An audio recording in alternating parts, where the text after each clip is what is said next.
ओम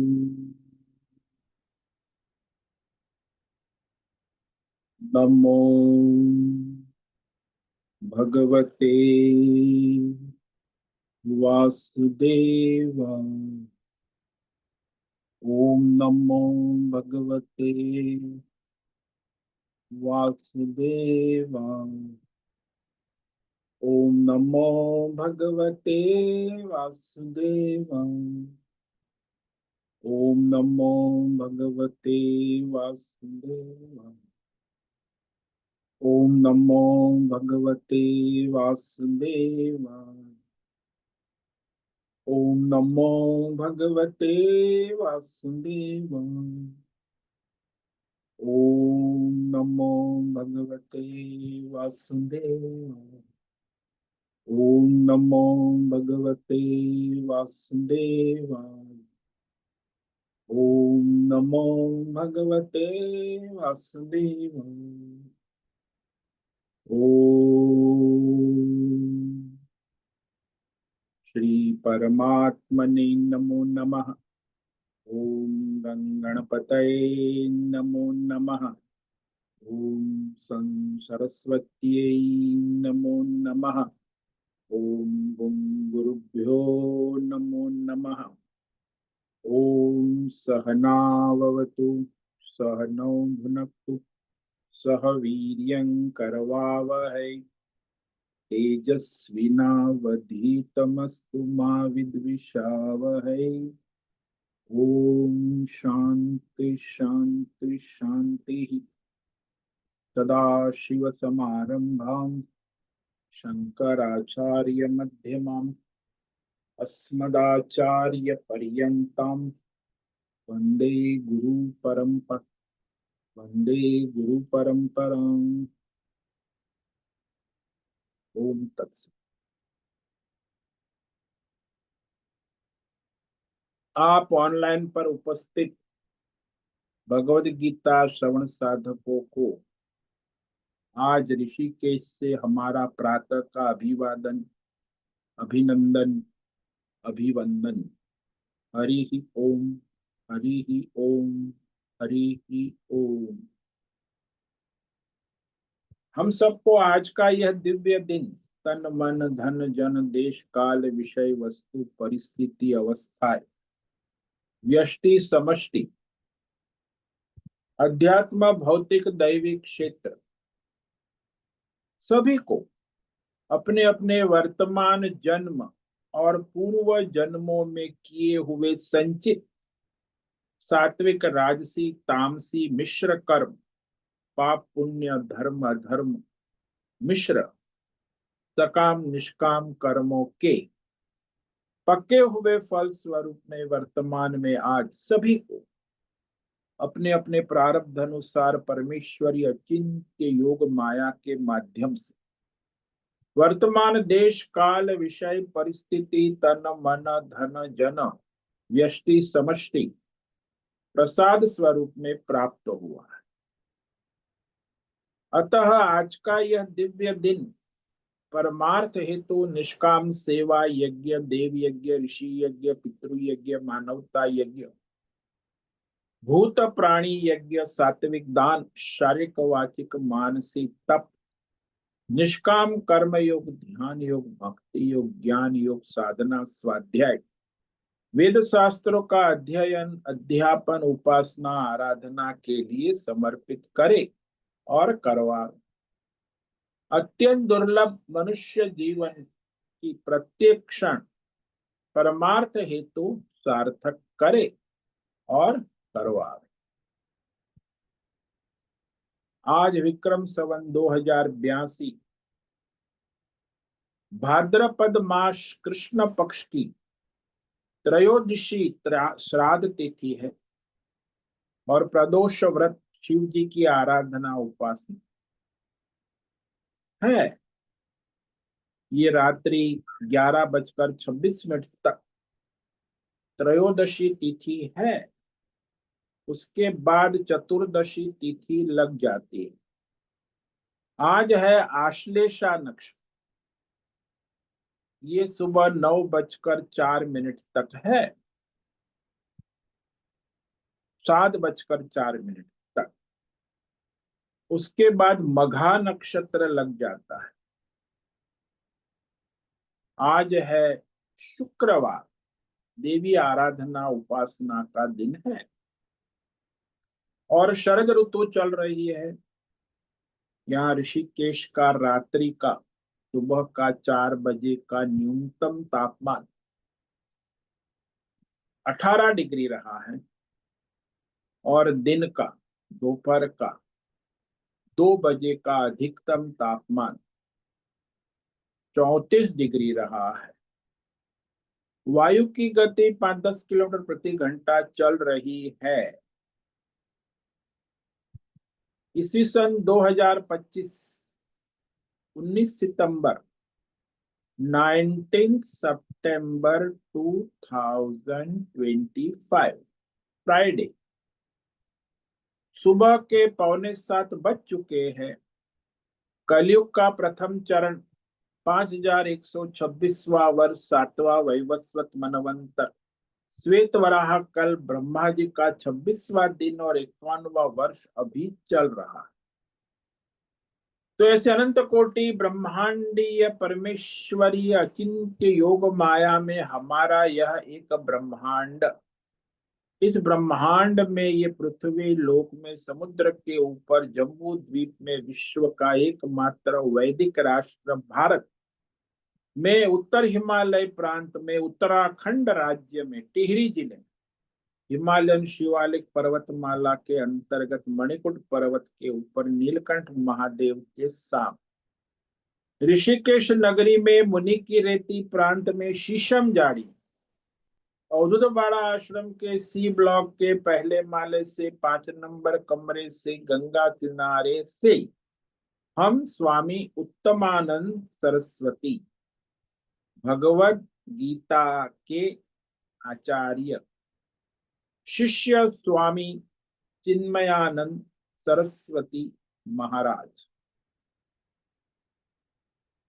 कैवल्याद्वैत वेद व्यास भगवतपाद शंकराचार्य की श्रृंगेरी संन्यास परंपरा से शिक्षित दीक्षित सनातन वैदिक भारतीय हिंदू धर्म अनुसार संपूर्ण भगवत गीता ज्ञान यज्ञ ऑनलाइन चैतन्यमय जीवन लाइव प्रसारण के अंतर्गत व्याख्यान माला में अध्याय 13 क्षेत्र क्षेत्रज्ञ विभाग योग के श्लोक नंबर 23 पर संस्कृत एवं हिंदी में व्याख्यान करेंगे।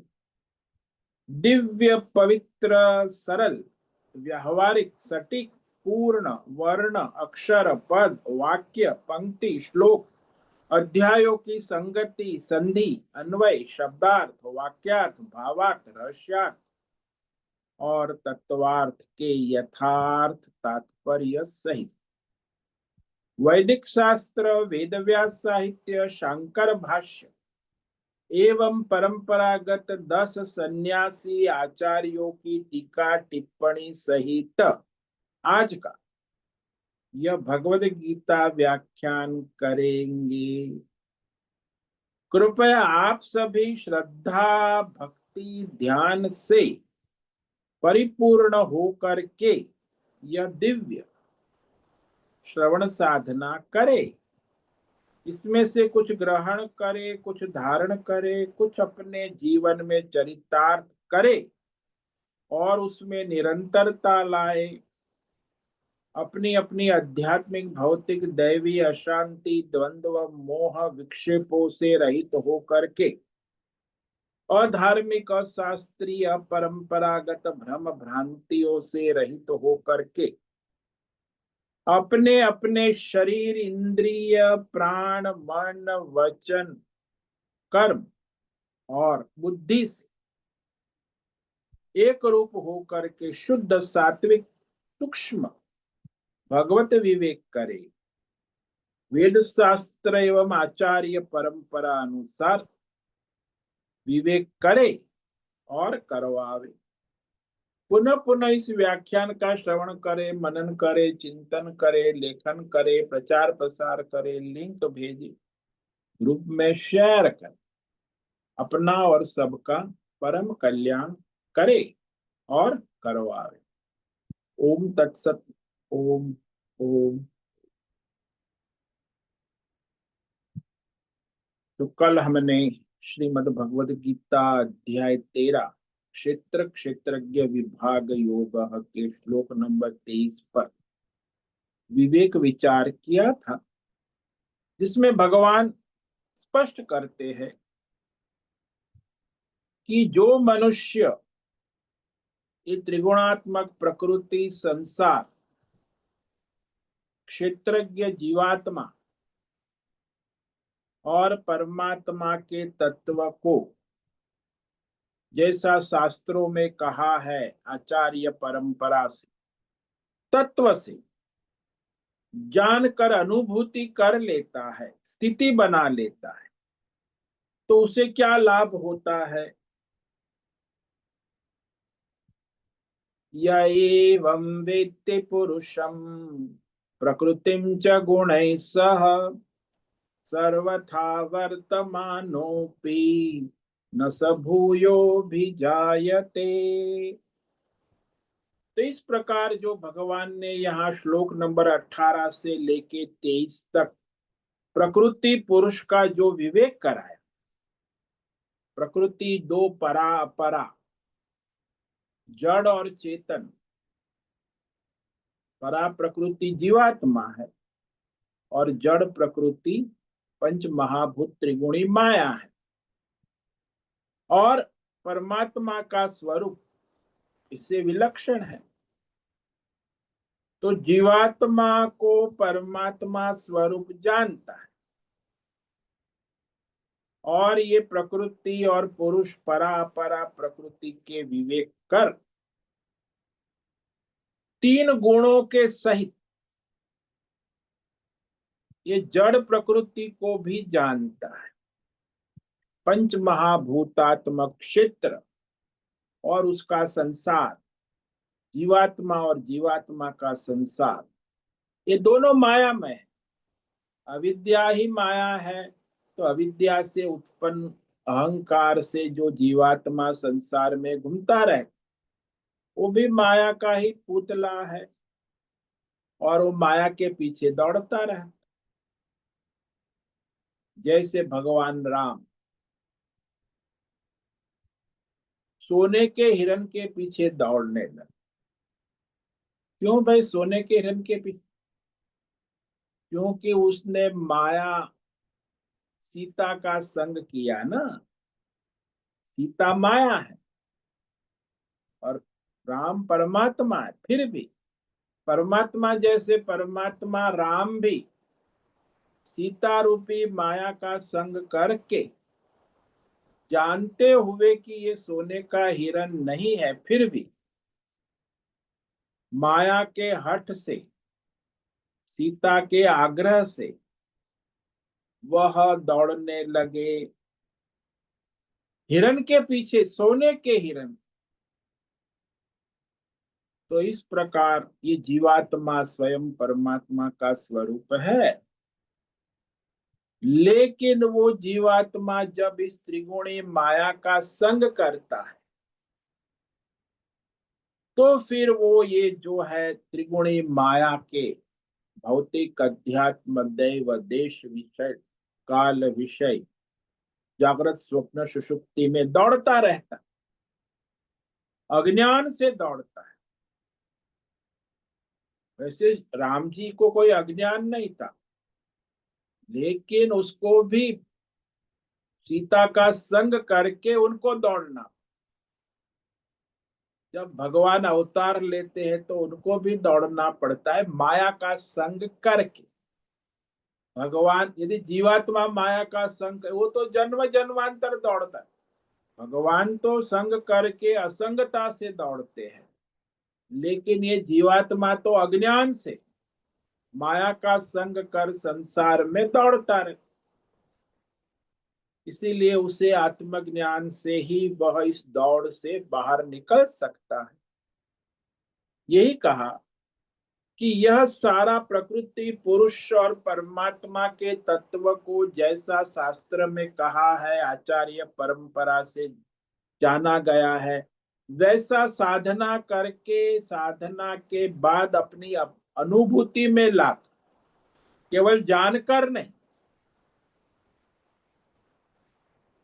जानकर उस प्रकार साधन साधना कर अपनी स्वानुभूति पूर्वक जो उसमें स्थिति बना लेता है, तो स सर्वथा वर्तमान भी, वो सब प्रकार से केवल वर्तमान क्षण में अपने प्रारब्ध के अनुसार अपना स्वधर्म कर्तव्य कर्म करता हुआ फिर इस संसार के बंधन में नहीं आता और उसका पुनर्जन्म भी नहीं होता, अपि न अभी जाए। अब जब ऐसा कहा तो कहे संचित कर्म सारे जो उन्होंने किए हैं कामना से प्रेरित होकर इस जन्म में पूर्वज आत्मज्ञान के पहले, आत्मज्ञान के बाद के कर्म तो चलो उसे बंधन में नहीं डालेंगे, लेकिन वो आत्मज्ञान में स्थिति होने के पहले वर्तमान जन्म में भी और पूर्व जन्मों में जो उसने संचित कर्म किए हैं उसका तो उसे भोग भोगना ही होगा। ज्ञान के बाद कर्म जो है उसका क्षय हो गया, पाप पुण्य का फल नहीं रहेगा, लेकिन पहले किया उसका तो कैसे नष्ट हो, कर चुका है ना। तो ये कर्म कांडी हमारे पूर्व पक्षी है जो सकाम कर्म कांडी पंडित लोग कहते हैं कि अच्छा अच्छा आप कहते हो कि उन्हें आत्मज्ञान होके सारे संचित कर्म भस्म हो जाते हैं, तो फिर वो कर्म का सिद्धांत ही, कर्म और फल का सिद्धांत जो वेदों में कहा उसका कोई प्रयोजन ही नहीं रहे, क्योंकि आत्मज्ञान होने के बाद उसके संचित कर्म भी बन, तो फिर वो कर्म का फल भोगने का प्रयोजन नष्ट हो जाएगा। तो ये सबसे बड़ा प्रश्न है सनातन धर्म में, संचित कर्म का आत्मज्ञान से नाश नहीं होता है, ये उनका प्रश्न है, पूर्व पक्ष विरोध। तो आत्मज्ञान से संचित कर्म का नाश नहीं हो सकता है, उसको भोगने से ही नष्ट होता है। इसीलिए आत्मज्ञान होने के बाद भी आत्मज्ञानी को अपने संचित कर्मों का नाश करने के लिए पुनः पुनः जन्म लेना पड़ेगा। किसी को दो जन्म, किसी संचित कर्म का बड़ा हिसाब पूरा नहीं होगा तब तक उसका मोक्ष नहीं होगा। इसीलिए वो संचित कर्म का क्षय करने के लिए, भोग के लिए उसे जन्म लेना पड़ेगा, उसका इस जन्म में मोक्ष नहीं होगा। हाँ, उसे आत्मज्ञान हो गया है, लेकिन आत्मज्ञान होने के बाद सारे कर्म भस्म हो जाते। आत्मज्ञान के पहले जो इस जन्म में किए, पिछले जन्म में किए, वो तो उसे भोगने ही होंगे। इसीलिए पुनः पुनः जन्म होता है और उसका क्षय केवल भोगने से ही हो। ये हमारे कर्मकांडी ब्राह्मण और वेदों में जो 80% कर्म और फल का सिद्धांत कहा है कि कर्म करेंगे तो उसका फल तो भोगना ही पड़ेगा। आपने भी सुना होगा कि कोई भी कर्म आपने किया है उसका भोग के बिना नाश नहीं हो, चाहे पाप हो चाहे पुण्य। तो आत्मज्ञान के बाद तो ठीक है, लेकिन आत्मज्ञान के पहले अज्ञान अवस्था में जो उसने कर्म किए हैं कामना से, उसका नाश कैसे होगा। तो कर्म को प्रधान मानने वाले कर्मकांडी इस प्रकार आत्मज्ञान से वर्तमान जन्म में मोक्ष के विषय में शंका उत्पन्न करते हैं, सशंकित है, विरोध भी करते हैं कि भाई वर्तमान जन्म में केवल आत्मज्ञान में स्थिति होने से मोक्ष नहीं हो जाता। उन कर्मकांडियों का कहना है कि भगवान ने कहा है कि आत्मज्ञान होने के बाद जो वो प्रारब्ध कर्म भोगता है, करता है, उसका तो उसे फल भोगना नहीं। ज्ञान के बाद प्रारब्ध कर्म जो है उसका जन्मांतर में कर्म फल नहीं हो, लेकिन जो कर चुका है उसको तो उसे भोगना पड़ेगा ना। तो यहाँ वह ऐसा मानना आवश्यक है कि भाई आत्मज्ञान के पहले जो सकाम कर्म किए हैं, पाप पुण्य, उसका उसे फल भोगना ही होगा, वो नष्ट नहीं हो सकते। ऐसा तो इस तरह यह नहीं मान सकते। अनेक जन्मों से जो तुमने संचित पाप पुण्य करे हैं, करते रहे, वो सब तुम्हारे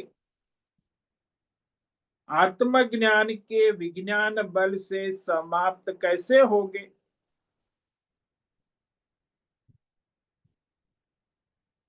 क्योंकि वर्तमान जन्म में आपको आत्मज्ञान हुआ, अनुभूति हुई, उसके होने के पहले तुमने जो संचित पाप पुण्य जन्मांतर में कर्म किए हैं, वो आत्मज्ञान से नष्ट नहीं हो सकते हैं।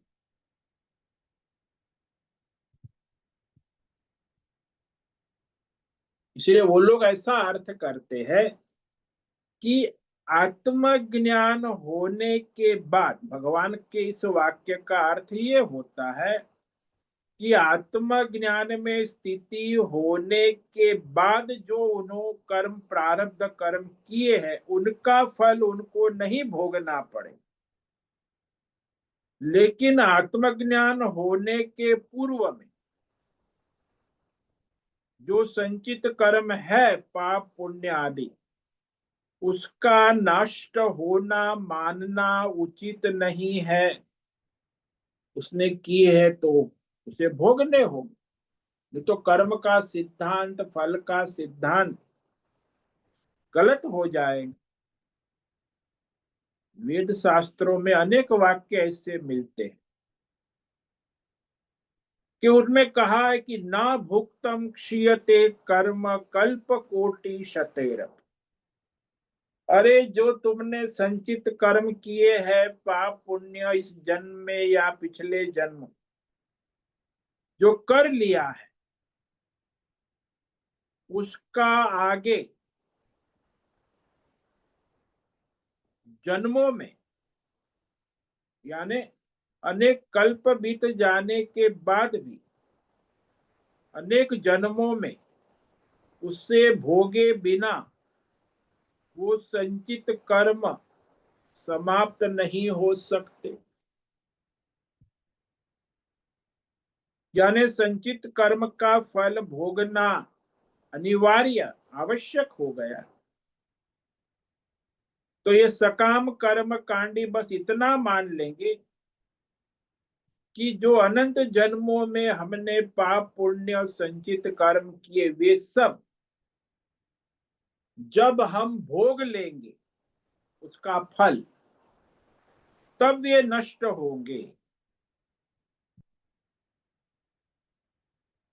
यदि हमारा ये आत्मज्ञान ऐसा अखंड बना रहा तो वर्तमान जन्म में जो उसमें स्थिति बन गई, तो उस आत्मज्ञान के बाद के कर्म जो है वो तो नष्ट हो जाएगा। लेकिन आत्मज्ञान के पहले के कर्म नष्ट नहीं हो सकते।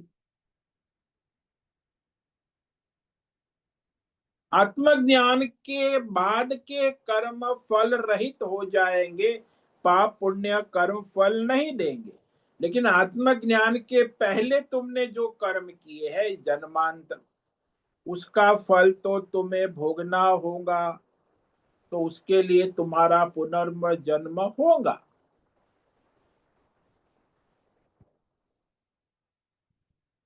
तो भगवान कहते हैं कि भाई वो तो आत्मज्ञान के साथ सारे के सारे संचित कर्म भस्म हो जाते। जो जीवात्मा ने अज्ञान से पहले कामना से प्रेरित होकर संचित कर्म किए हैं, पूर्व जन्म में संचित कर्म, तो उसका नाश नहीं हो सकता, क्योंकि उसका यदि नाश हो जाए तो कर्म फल के सिद्धांत में दोष आ जाए। यानी तुमने कर्म किया और फल के बिना वह किया हुआ कर्म नष्ट हो गया, व्यर्थ चला गया, तो कर्म कांडियों के कर्म फल का सिद्धांत व्यर्थ हो जाए। तो ये कर्म कांडियों का आस्तिक है, वैदिक है। कर्म और फल का सिद्धांत, उसमें बड़ा भारी दोष आ जाएगा। संचित कर्मों से तो वर्तमान जन्म का आरंभ हो गया है, ये तो ठीक है, लेकिन उन कर्म कांडियों की ये शंका है कि जो कर्म उसने किए हैं उसका नाश नहीं हो सकता, क्योंकि पूर्व में संचित जन्मांतर में पाप पुण्य करके आया वो जीवात्मा, उसके फल का नाश स्वीकार कर लेने पर वेद शास्त्र में जो कर्म फल भोग कर्म फल का सिद्धांत है, उसकी आस्था उसकी श्रद्धा नष्ट हो जाएगी। क्योंकि वेद शास्त्रों में कर्म और फल का बड़े विस्तार से प्रतिपादन किया गया है। तो कर्म जैसा करोगे वैसा फल तुम्हें भोगना होगा। यदि हमारे आत्मज्ञान में स्थिति होने से हमारे सारे संचित कर्म यदि नष्ट हो जाएंगे, तो सारा सारा जो वेद शास्त्र का कर्म कांड विभाग है 80%, वह सारा कर्म और फल के विषय कर्म कांड वह अनर्थक हो जाएगा, व्यर्थ हो जाए, अनर्थक यानी व्यर्थ हो जाए, कर्म का सिद्धांत ही व्यर्थ हो जाएगा। का न स भूयो भी जायते, इसका अर्थ जैसा परमात्मा में स्थिति की बात है, तो वैसा वह नहीं बन पाएगा।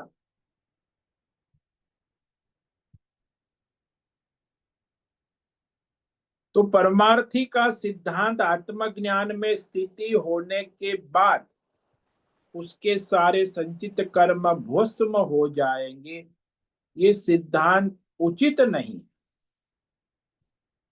वैसा नहीं बनेगा। तो इसको अपने शंकराचार्य इसका उत्तर देते हैं। शंकराचार्य जवाब देते हैं कि कहते हैं सकाम कर्म को बतलाने वाला वेद शास्त्र ही है कर्म और फल का सिद्धांत। उसी ने कहा है, वेद शास्त्र ने ही, क्षीयन्ते चास्य कर्माणि तस्मिन् दृष्टे पराव, वो आत्मज्ञान उपनिषद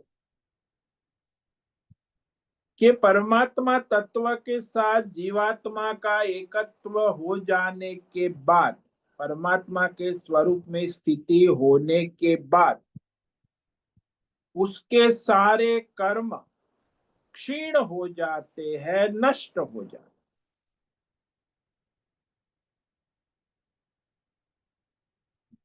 वेद शास्त्र ने कहा कि फल भोगे बिना नहीं रहा जा सकता, कर्म फल का सिद्धांत अटल है।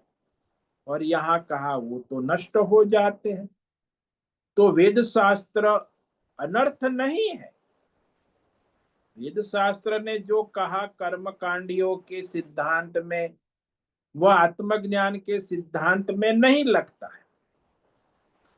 वेद शास्त्र के अंदर ये आत्मज्ञान भी कहा गया है कि जो आत्मज्ञानी होता है वो आत्मज्ञान से परमात्मा स्वरूप हो जाता है। अतः जैसे परमात्मा में किसी कर्म का स्पर्श नहीं है, वैसे उस आत्मज्ञानी में भी किसी भी कर्म का स्पर्श नहीं हो सकता। वो कैसे? तो वहां दृष्टांत दिया है कि जैसे एक रुई का गोदाम होता है ना, और उस रुई के गोदाम में किसी कर्मचारी ने बीड़ी पी ली और बीड़ी का तिनका फेंक दी, बिना बुझाए बीड़ी का तिनका। तो वो कर्मचारी को अकल कहाँ है? और उस तिनके ने रुई को पकड़ लिया, और देखते ही देखते सारा रुई का गोदाम एकमात्र बीड़ी के तिनके से, अग्नि के तिनके, सारा गोदाम भस्म हो गया, भस्म हो जाता। इसी प्रकार एक आत्मज्ञान के तिनके से उसके अनंत जन्मों के संचित कर्म एक क्षण में भस्म हो जाते हैं। सो आत्मज्ञान से सर्व कर्म भस्म, वहां कहा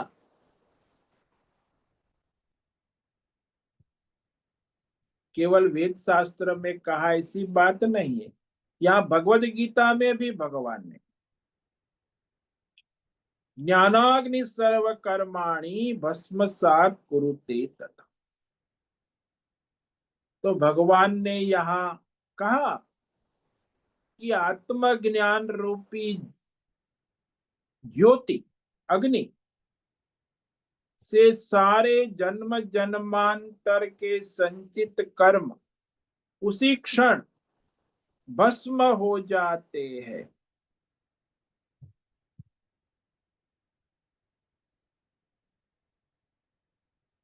जैसे यहाँ कहा कि प्रज्वलित अग्नि यज्ञ कुंड में रखे हुए सारे लकड़ी ईंधन को भस्म कर दे, प्रज्वलित अग्नि, वैसे ही परमात्मा ज्ञान रूपी अग्नि सारे के सारे संचित कर्मों को भस्म कर देती है।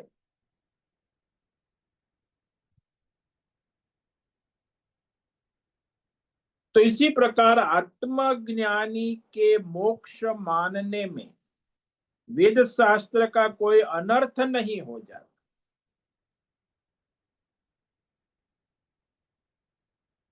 इसी दृष्टांत से समझे, विवेक विचार कर। तब जैसे संचित कर्म जन्मांतर को प्रारंभ करते हैं, ये तो सीधी बात है अज्ञानी के। किस प्रकार से? बोले अज्ञान से किए हुए, अहंकार से किए हुए पाप पुण्य, कामना से किए हुए कर्म फल, उसका बीज बना रहता है। अज्ञान और अहंकार निमित्त बन, तो कामना पूर्वक पर करता है, उसका फल भी भोगता है अहंकार पूर्वक। करता भी वो बनता है अहंकार पूर्वक, और भोक्ता भी बनता है अहंकार। सकाम कर्म का फल उसे जन्मांतर में भी भोगना पड़ता है। और मनुष्य सकाम कर्म करने में दिन रात उसे बड़ा कष्ट और क्लेश उठाना पड़ता है। मानो कि आपको यज्ञ करना है, तो वहां 100 रुपया किलो की लकड़ी, विशेष लकड़ी मिलती है। तो भाई यज्ञ सुबह करना है तो लकड़ी तो या तो जंगल से लानी होगी या बाजार से लानी है, तो 100 रुपये किलो मिलेगी। तो कष्ट उठाकर वो लकड़ी को इकट्ठा करता है। तो लकड़ी इकट्ठा करना, सामग्री इकट्ठा करना, उसके लिए या तो पैसा कमाओ या फिर अपनी साधन बनाओ। अब वो तैयारी कर दी रात को यज्ञ करने की। यज्ञ हवन में उस सारी सामग्री का उपयोग करोगे। तो सुबह आपका सूर्योदय के बाद यज्ञ शुरू हुआ। और वो ग्रीष्म ऋतु है, अग्नि, और ग्रीष्म ऋतु ताप भी है, उसमें अग्नि कुंड के पास यज्ञ हवन करो तो अग्नि की ज्वालाएं लगती है, भाला भी। और लकड़ी यदि गीली है तो धुआं भी निकलता है, और धुआं भी आंख में प्रवेश कर कष्ट देता है। तो ये यज्ञ करने का सारा कष्ट क्लेश वो यजमान उठाता है। क्यों उठाता है?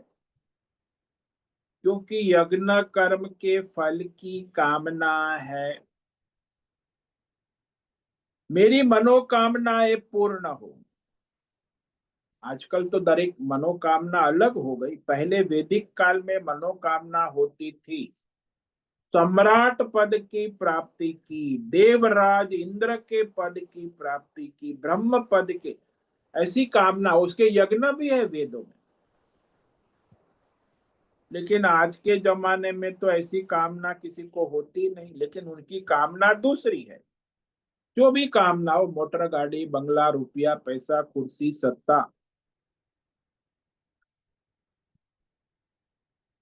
तो सकाम कामना है तभी वो कष्ट उठाएगा, क्लेश उठाएगा। नहीं तो किस लिए यज्ञ करेगा? कामना नहीं है तो कष्ट क्यों उठाए? इसलिए आज के युग में लोगों को स्वर्ग की, इंद्र पद की या कोई सम्राट पद की कामना तो नहीं होती।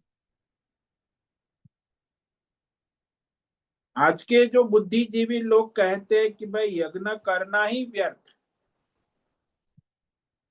भाई शुद्ध घी तो खाने की चीज है, यज्ञ में आहुति डालने की चीज नहीं है। तो ये ऑनलाइन पर कई प्रचार भी करते हैं, मीडिया, इंटरनेट। वो कहते आप इतना महंगा घी खरीदा है। आजकल तो घी 700 रुपया, 800 रुपया, 1000 रुपया किलो है, गाय का शुद्ध घी। तो हम गाय का शुद्ध घी खाने के लिए खरीदते हैं कि यज्ञ के? कि बुद्धिजीवी लोगों को ये यज्ञ की बात बुद्धि में आती नहीं। बुद्धिजीवी कहते हैं अरे यज्ञ में घी डाल के क्या होगा, वो तो भस्म हो जाए। अरे इतने मनुष्य है, उसके मनुष्य के मुख में डालो,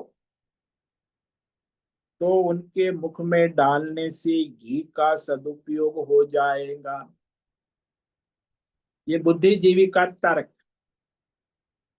तो उन बुद्धिजीवियों को हम कह सकते हैं कि अच्छा भाई, यज्ञ करने से जो अग्नि में घी डाला जाता है तो उस आसपास सुगंधी फैलती है, प्रकृति शुद्ध होती है, आसपास प्रकृति में बैक्टीरिया, कीटाणु नाश होता है। तो क्या ये अग्नि, घी व्यर्थ गया है?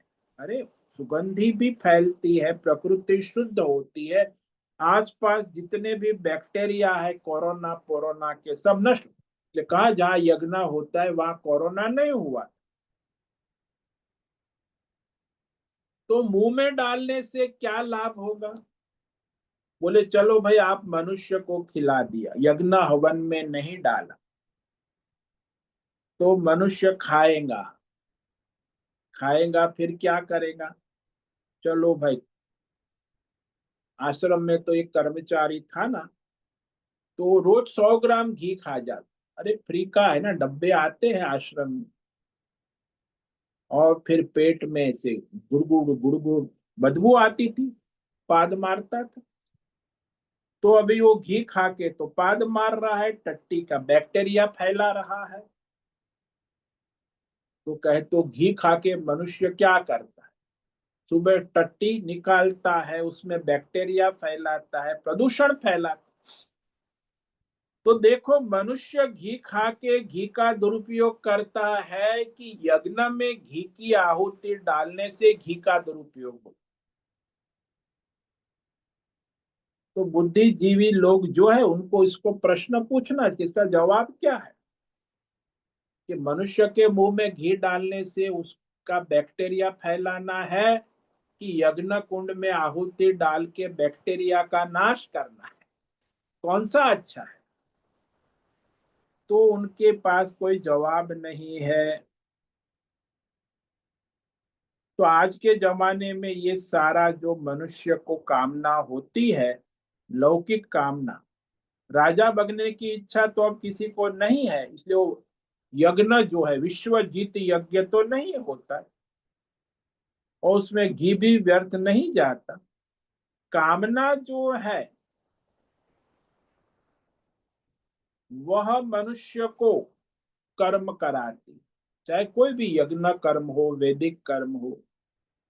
आजकल लोग स्वास्थ्य की कामना बहुत है ना लोगों को, तो योगा योगा योगा प्राणायाम, परमार्थ की कामना नहीं। ये तो बहुत दूर की कौड़। या तो स्वास्थ्य की कामना है, योग साधना करेंगे, या परिवार कुशल मंगल हो तो यज्ञ दान तप करेंगे, या तो फिर धन धान्य की वृद्धि हो। यानी उनको जो भी परमार्थ धर्म कर्म करेंगे उसमें उसे कामना है।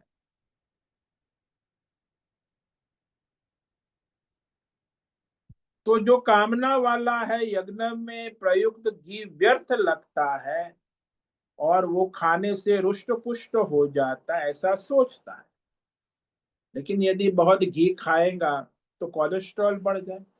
वो कर्मचारी को कोलेस्ट्रॉल भी हो गया, रोज 100 ग्राम घी खा जाता है आश्रम में। तो डॉक्टर ने कह दिया कि अरे इसका कोलेस्ट्रॉल लेवल तो बहुत हाई हो गया, 300 के ऊपर, ये तो अभी बचेगा नहीं, घी खाना बंद करो। तो उसने नहीं बंद किया तो दिल का दौरा पड़ा और खत्म हो गया। तो फिर ये घी जो उसने खाया उसका क्या प्रयोजन रहा?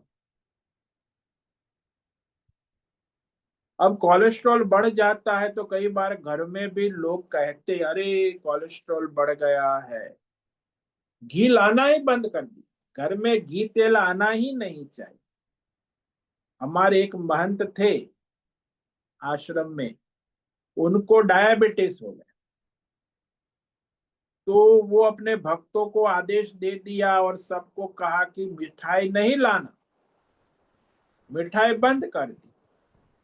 आलू की सब्जी भी आश्रम में नहीं बन। अरे भाई, आश्रम में 100 लोग हैं, तुम्हें डायबिटीज हो गया तो क्या आश्रम में दूसरे कोई मिठाई नहीं खाएंगे? आलू नहीं, नहीं, किसी को भी नहीं मिलेगा। कुछ लोग ऐसे जड़ बुद्धि के होते हैं, ये अहंकार है कि भाई मुझे हो गया तो तुम्हें भी हो जाएगा, तुम्हारी चिंता है। मैं मेरी बात नहीं कर, अरे मैंने ये मिठाई खा के, आलू खा के डायबिटीज हो गया, मैं तो तुम्हारे भले की बात कर रहा हूँ।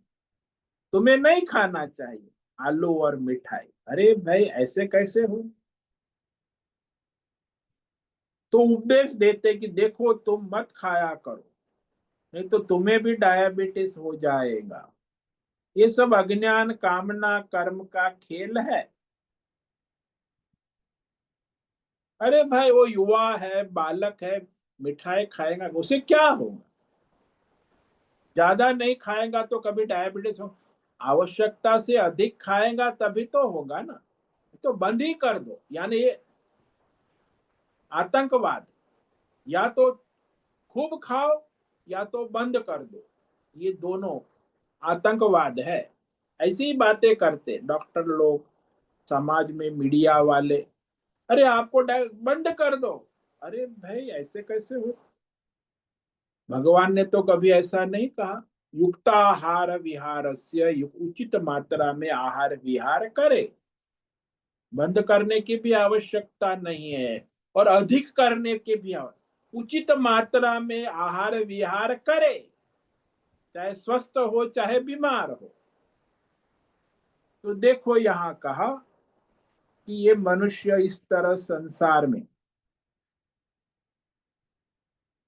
बार बार कामना से प्रेरित कर्म करके उस फल के बंधन में आ जाता है और फल भोगता है। और हमारे भगवान ने गीता शास्त्र में स्पष्ट कह दी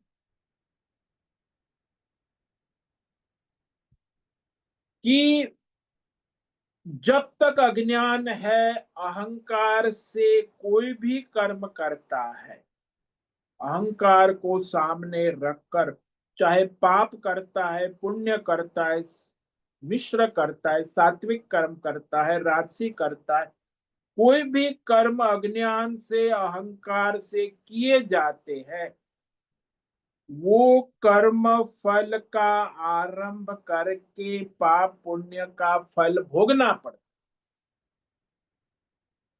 फल देता है। जैसा कर्म अहंकार पूर्वक किया है वो। लेकिन भगवान तो वर्तमान में भी कहते कि यदि अज्ञान छोड़कर अहंकार से रहित होकर निष्काम भाव से ईश्वर समर्पित भाव से कर्म किया है, तो उसका कोई पाप पुण्य फल चढ़ता ही नहीं है। क्योंकि जो कर्म अहंकार से, अज्ञान से, अविद्या संबंध से होता है जीवात्मा के द्वारा, और उसमें उसने मैं करता हूं ऐसा अहंकार है, तो फिर उस अहंकार को ही मैं भोगता हूं करना पड़ेगा। क्योंकि करने वाला अहंकार है तो भोगने वाला भी अहंकार ही है ना। अब जब करता ही मैं नहीं हूं, ईश्वर को समर्पित करता हूं, तो करता मैं नहीं हूं तो भोक्ता कैसे मैं हो सकता।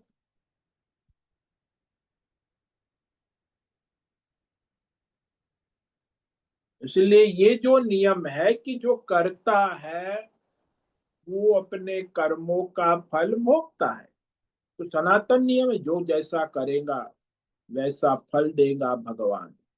ये तो गीता का ज्ञान, ये भी गीता का ज्ञान कर्म का। और ये भी गीता का ज्ञान है कि आत्मज्ञान होने के बाद सारे संचित कर्म भस्म हो जाते, और आत्मज्ञान के बाद किए हुए कर्म का पाप पुण्य फल नहीं लगता।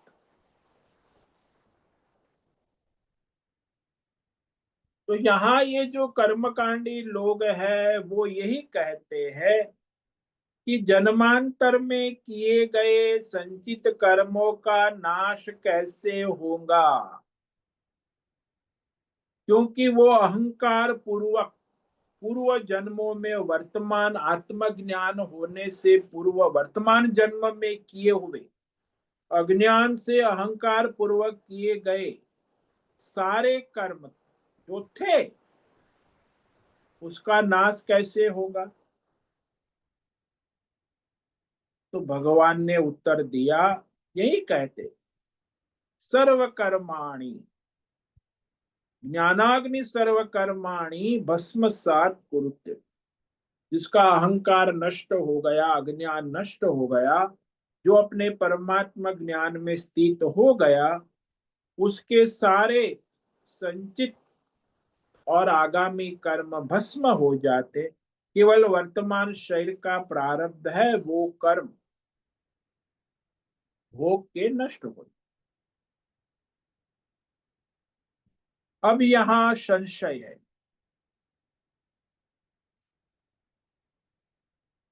कि वह सारे कर्म का अर्थ क्या है? कौन से? संचित, प्रारब्ध या आगामी?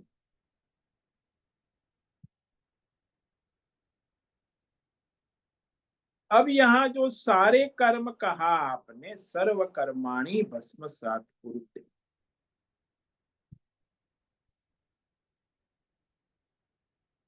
अहंकार पूर्वक किए हैं वो कर्म, अज्ञान से किए हुए वो कर्म, और जो अहंकार पूर्वक नहीं किए हैं वो कर्म।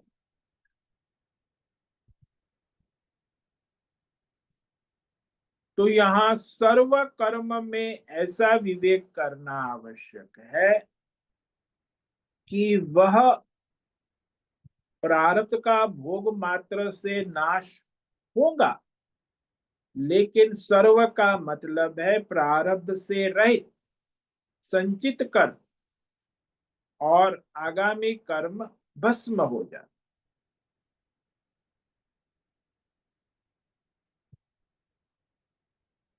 लेकिन सर्व का प्रारब्ध से भिन्न जो कर्म उन्होंने कहा, तो ये सकाम कर्म कांडी ऐसा मानना चाहते कि ये बात ठीक है, आत्मज्ञान होने के बाद कर्म का बंधन नहीं है, जो अज्ञान पूर्वक किए वही कर्म, लेकिन आत्मज्ञान के बाद में किए हुए कर्म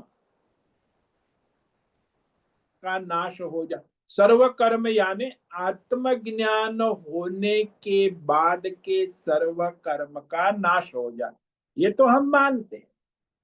लेकिन आत्मज्ञान के पहले किए हुए कर्म का क्या होगा, संचित कर्मों का, ये हम नहीं मानते। इसीलिए वो कर्मकांडी कहते हैं कि वो तो उसे भोगने पड़े। आत्मज्ञान के पूर्व किए हुए कर्म से भिन्न आत्मज्ञान के बाद का जो कर्म है वो सर्व कर्म नष्ट हो जाता। तो ये कहते हैं इसका उत्तर कि प्रारब्ध का भोग से नाश हो तो बात ठीक है,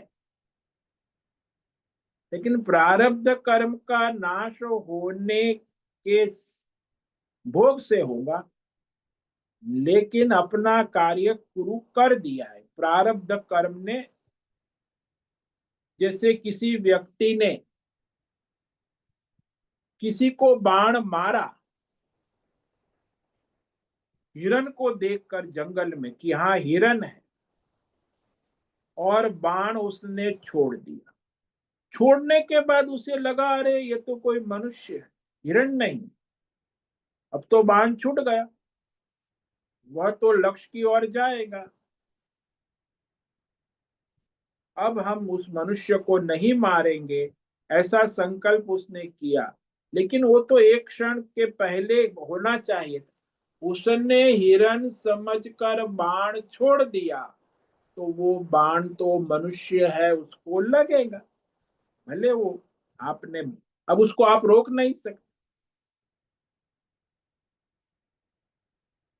तो वह जो मनुष्य घायल हो जाता है या मर भी जाता, तो जिस समय वह मनुष्य, उस समय ने उसे मारने की हमारी इच्छा नहीं थी, मनुष्य को, हिरण को मारने की इच्छा, परंतु आपने हिरण समझकर पहले बाण छोड़ दिया था, जो अपने लक्ष्य पर पहुंच गया, तो वो तो मनुष्य को मारेगा। इसी प्रकार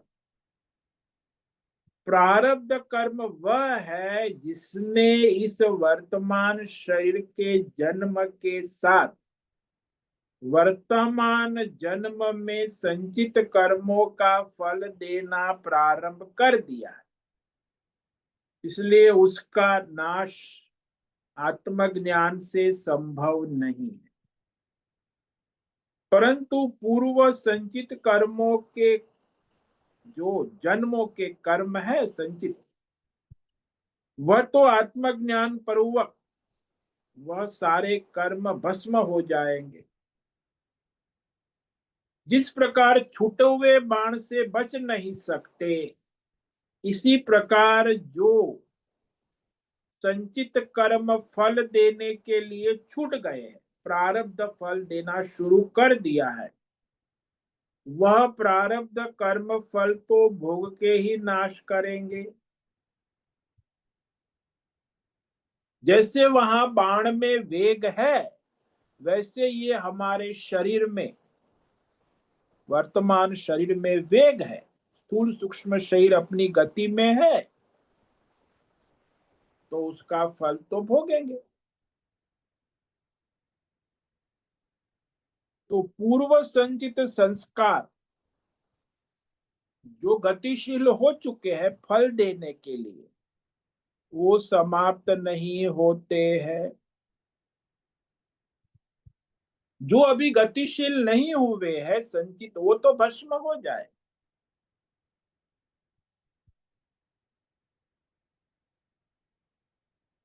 तो यहाँ संचित संस्कार रहेंगे वर्तमान जन्म में, और जैसे ही वर्तमान शरीर का नाश होगा तो वो सारा प्रारब्ध भी समाप्त हो जाएगा। फिर वो संचित संस्कार नहीं रह पाए। इसीलिए भगवान ने कहा कि वह मनुष्य जो वर्तमान जन्म में प्रारब्ध भोगेगा, पुनर्जन्म नहीं लेता है, संचित भी भस्म हो जाए। केवल वर्तमान जन्म शरीर जो बाण छूट गया है, बाण के भत्ते के अंदर 100 बाण भरे हुए हैं, उन्हें तो आगे नहीं चलाएगा। जो बाण छूट गया है वो तो अपना कार्य करेगा। तो बाण के भत्ते में जो उसके 100 बाण है वो संचित है, वो कैसे गतिशील होंगे। इसी प्रकार परमात्मा ने जिस संचित कर्म के फल का यह होवे ऐसा संकल्प कर दिया है, हो जाएगा। वर्तमान में शरीर के प्रारब्ध के रूप में कार्यशील होगा, लेकिन संचित कर्मों के जो कर्म है वो फल देने के लिए आगे नहीं प्रवृत्त होंगे। इसलिए भगवान ने जो बात कही है कि वर्तमान प्रारब्ध शरीर के नाश हो जाने पर फिर उसका पुनर्जन्म नहीं होता है, ये बात ठीक ही है। जीवन मुक्ति के दौरान शरीर संसार में प्रतीत होता है, लेकिन वो मिथ्या है, प्रारब्ध भी मिथ्या है, उसके लिए उसका कोई प्रयोजन नहीं। क्योंकि आत्मज्ञानी की दृढ़ता के कारण आत्मज्ञानी को संसार का बंधन नहीं, क्योंकि उसे संसार में सत्यत्व बुद्धि नहीं रहती है। क्षण मात्र भी सत्यत्व बुद्धि हो जाए तो बंधन आ जाए। इसलिए कहा सर्वथा वर्तमानोपि, उसे बंधन नहीं है।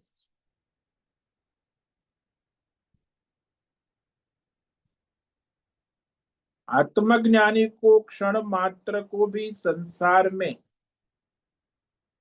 सत्यत्व बुद्धि नहीं होती। जब तक क्षण मात्र भी उसको सत्यत्व बुद्धि होवे, तब तो वह सर्वथा वर्तमानोपि नहीं लगेगा। तब तक उसे श्रम दम पूर्वक कर्म करने हो, वो लगेगी। जब क्षण मात्र को भी उसमें सत्यत्व बुद्धि नहीं होती, तो वह उस संसार के सत्यत्व बुद्धि न होने से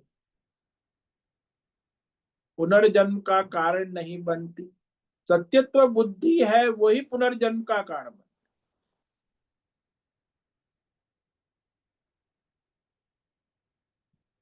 संसार में सत्यत्व बुद्धि की प्रतीति क्षण मात्र को भी न होवे, वैसे आत्मज्ञान का बार बार श्रवण करे, मनन करे और पुनः सत्यत्व बुद्धि निवृत्त हो जाए, तो फिर उस संसार के बंधन से भी मुक्ति हो जाती। जब संसार में और शरीर में सत्यता की प्रतीति नहीं होती है, तब उसको हटाने के लिए, प्रतीति होती है तो, नहीं होती है तो आप अपने स्वरूप, संसार और शरीर की प्रतीति होती है तो उसे हटाने के लिए फिर ये साधन करना आवश्यक है, साधना करना आवश्यक। और आत्मज्ञान होने के बाद तो शरीर और संसार सारा प्रारब्ध के अधीन हो जाता है, प्रारब्ध से चलता है। प्रारब्ध समाप्त होने पर शरीर भी समाप्त हो जाता है, संसार भी नष्ट हो। इसीलिए यहाँ जो भगवान ने कहा, सर्वथा वर्तमान अपि भूय अभिजाय, केवल आत्मज्ञानी जो है वर्तमान में अपने प्रारब्ध कर्म को भोगता हुआ फिर उसका पुनर्जन्म नहीं होता, तो उसे भोगने के लिए संचित कर्म तो भस्म हो गए, आगामी कर्म भी नहीं है, प्रारब्ध कर्म भोग के नष्ट हो रहे हैं, उसका नया संचित उत्पन्न नहीं होता। इसीलिए वह आत्मज्ञानी का पुनर्जन्म नहीं होता है।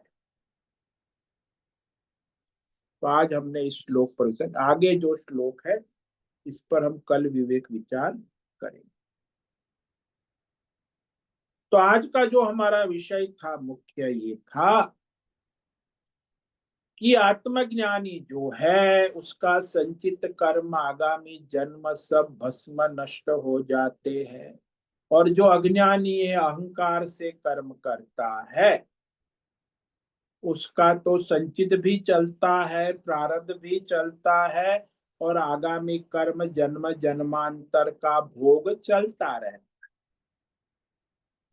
लेकिन कर्मकांडी कहते हैं कि नहीं, आत्मज्ञान के बाद के कर्म भस्म होते हैं, आत्मज्ञान के पहले किए हुए कर्म तो उसे आगे दो चार जन्म तक भोग के नष्ट करने हो। तो ये यहाँ उचित नहीं है। उसके लिए दृष्टांत दिया कि जैसे एक अग्नि का तिनका पूरे गोदाम को भस्म कर, ऐसे आत्मज्ञान में स्थिति होने से उसके सारे संचित कर्म भस्म हो जाते। और बाण का दृष्टांत दिया कि बाण छूट जाने के बाद उसे हम रोक नहीं सकते, जो भाथे में है वो बाण तो अभी रुक जाते हैं। तो इसलिए वर्तमान शरीर का जन्म हो चुका है, उसका संचित निर्धारित हो चुका है, भोग संचित से जो भोग है वो भी निर्धारित हो चुका, इसलिए वो शरीर और उसके कर्म फल भोग वर्तमान शरीर है तब तक वो भोगता है, और शरीर के नाश होने के बाद वो प्रारब्ध का और शरीर का भी नाश हो और वो भगवतमय हो जाते। ओम नमो नारायणाय, ओम नमो नारायणाय, ओम नमो नारायणाय, ओम नमो नारायणाय, ओम नमो नारायणाय। कायेन वाचा मनसेन्द्रियैर्वा बुद्ध्यात्मना वा प्रकृते स्वभावात् करोमि यद्यत् सकलं परस्मै नारायणायेति समर्पयामि। ओम सर्वे भवन्तु सुखिनः, सर्वे सन्तु निरामयाः, सर्वे भद्राणि पश्यन्तु, मा कश्चित् दुःखमाप्नुयात्, अस्तु मा सद्गमय, तमसो मा ज्योतिर्गमय, मृत्योर्मा मृतंगमय। ओम पूर्णमद पूर्णमिदं पूर्णात् पूर्णमुदच्यते, पूर्णस्य पूर्णमादाय पूर्णमेवावशिष्यते। ओम शांति शांति शांति। शंकरं शंकराचार्यं केशवं बादरायणं सूत्र भाष्य कृतौ वंदे भगवन्तौ पुनः पुनः। ईश्वरो गुरुरात्मेति मूर्ति भेद विभागिनि व्योमवद् देहाय दक्षिणामूर्तये नमो नमः। ओम गुं गुरुभ्यो नमो नमः। ओम तत्सत् ब्रह्मार्पणमस्तु। ओम ओम ओम।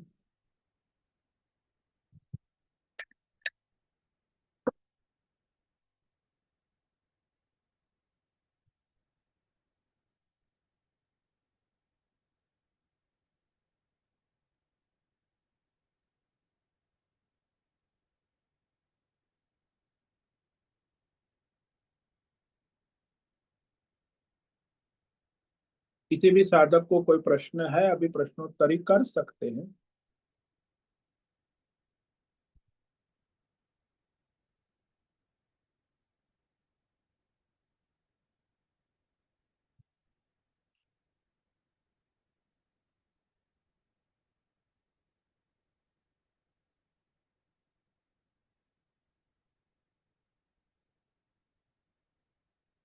ओम नमो नारायण स्वामी जी।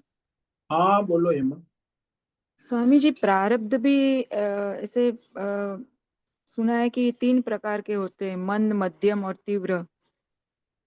तो मंद और मध्यम हम साधना उपासना से उसकी मात्रा कम हो सकती है, मगर तीव्र है वो तो भोगने ही पड़ते हैं। वो सब सही है क्या? हाँ, वो तो अज्ञानी के लिए। आत्मज्ञानी के कोई मंद मध्यम तीव्र प्रारब्ध नहीं हो। हाँ, उनका तो एक बार वो हो गया तो सारे संचित भस्म हो जाते हैं। हाँ, इसीलिए हम्म। जिसका भी अज्ञान है, संचित कर्म फल देने के लिए तैयार, इसमें संचित कर्म में इसमें जो फल देने के लिए तैयार हो गए, वो यदि मंद है तो आप उसे काबू कर सकते हैं। मध्यम है हम्म। तो भी, लेकिन तीव्र प्रारब्ध है तो वो तो काबू नहीं कर सकते, कोई पुरुषार्थ काम नहीं करेंगे। वो हाँ, तो तो वो भोग के सिर्फ ही ना, भोग के ही मनुष्य, ना। कोई स्वतंत्रता है वो कर सकता है अपने प्रारब्ध, मतलब मंद और मध्यम को कम। हाँ, उसे अपने हम्म। प्रयत्न पुरुषार्थ से बदल सकता है। बाकी हम्म। तीव्र प्रारब्ध तो भोग के ही नाश। हाँ। जैसे मैं आपको दृष्टांत दूं कि आप रास्ते में जा रहे हैं और आपका यदि मंद प्रारब्ध है, तो वहां वो सामने से ट्रक आ रहा है, उसने आपको टक्कर मार दी, आपका ट्रक उछल के, आप स्कूटर उछल के गिर गए। अब वो तो इतना ट्रक मारा तो भी आपका मंद प्रारब्ध था, तो आपको कोई चोट भी नहीं आई, बच गए, क्योंकि मंद प्रारब्ध था। यदि तीव्र प्रारब्ध होता तो वहां आप समाप्त हो जाते, ट्रक की टक्कर से स्कूटर उछल के गिर गए। तो वो तो वहां जैसे मंद प्रारब्ध है, तीव्र प्रारब्ध है, उस अनुसार भोग हो जाता है। तो वहां मंद प्रारब्ध है तो आप फिर उठ के अपना स्कूटर चला के चले गए। यदि तीव्र प्रारब्ध होता तो आप हॉस्पिटल पहुंच जाते। हाँ, वैसे बोलते हैं गुजराती में, सुड़ी नो घा सोए, मतलब वो चला जाता है ऐसे। हाँ, हम्म। हाँ तो स्वामी ये जी। तो तीनों प्रारब्ध रहेंगे, मंद मध्यम और तीव्र। जो भी आप फिर तीव्र प्रारब्ध है उसे चाहे कुछ भी कोशिश करो, हम्म। तो वो तो समाप्त। जैसे अस्पताल में कोई आईसीयू में बंद है, यदि उसका तीव्र प्रारब्ध है तो 50 डॉक्टर हो तो भी उसकी मृत्यु हो जाएगी। और मंद प्रारब्ध है तो आईसीयू में से फिर जनरल वार्ड में आ जाएगा, फिर वो अपना घर आ जाएगा। वो तो प्रारब्ध के ऊपर निर्भर है। मतलब हमें तो पुरुषार्थ करना है बस, जो भी है भगवान वो देखते हैं। हाँ, वो तो आप पुरुषार्थ, लेकिन तीव्र प्रारब्ध है वहां आपका पुरुषार्थ भी काम नहीं। हाँ, वहाँ पुरुषार्थ नहीं, वहाँ शांति से भोग करना है बस। बस वो तो भोग करके ही शांत होगा ना। हम्म। हाँ स्वामी जी, समझ में आ गया। बहुत बहुत धन्यवाद। ओम नमो हम्म। नारायणाय। ओम नमो नारायण। मुझसे निवेदन है आज का सत्संग पूर्ण करें। आज उपस्थित है, ये भद्रेश पड़िया होस्ट है, र- राजेश मोलकर और ये दूध बेचने का टिकट खराब है जाएगा। संजीवनी श्रीरंग रानडे, नैना पुरोहित, राय बहादुर कपूर, अजय रत्न पारखी, अनुराधा जेठी, बीबी शर्मा, मोहन, जीवी कुमार, हेमा कोटक, जयंती पांडा, करुणा कोहली, माधवी आचार्य, मीरा उच्चिल, पंकज भट्ट, पृथ्वीराज मालव, राम सेवक यादव, संजीवनी श्रीरंग रानडे, सुचिता पाटिल, जैन, सुनील ठाकुर, तुषार चौधरी, उर्वशी पटेल, उषा मेनन और विशाल बेड़ी। तो आज इतने साधक उपस्थित है। आज का दिन आपका मंगलमय हो, परमार्थ करे, सबका कल्याण करे। सभी साधकों को आज का ओम नमो नारायण। ओम नमो नारायण स्वामी जी। ओम नमो नारायण स्वामी ओम जी। नमो ओम नारायणाय। ओम नमो नारायणाय ओम परमदेव। नमो नारायण स्वामी जी। नारायणाय ओम नमो नारायण। नारायण ओम नमो नारायणाय। नारायण।